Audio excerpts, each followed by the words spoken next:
बेटा आपको राजधानियों के नाम पता हैं? पता है। पूछें तो बताओगे? हाँ, हैं? हाँ, अच्छा। और मीनिंग्स याद हैं? हाँ, बताओगे? हाँ। चलो कुर्सी पर बैठ जाओ यहाँ। यहाँ बैठ जाओ। कुर्सी पर बैठ जाओ यहाँ। ठीक से बैठो। ठीक से बैठो, ठीक से। नमस्कार। बच्चे नमस्कार। आपको प्रदेश के राजधानियों के नाम पता हैं? हाँ। अच्छा तो चलिए बताइए।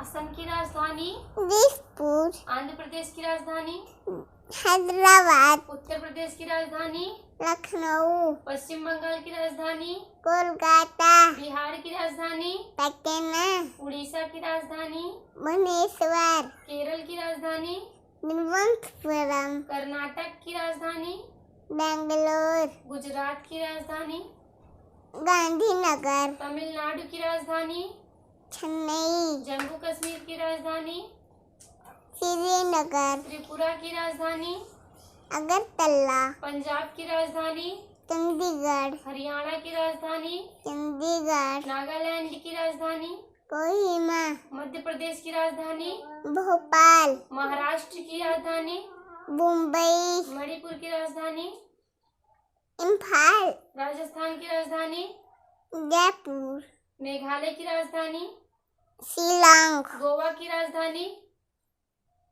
गोवा की राजधानी पणजी,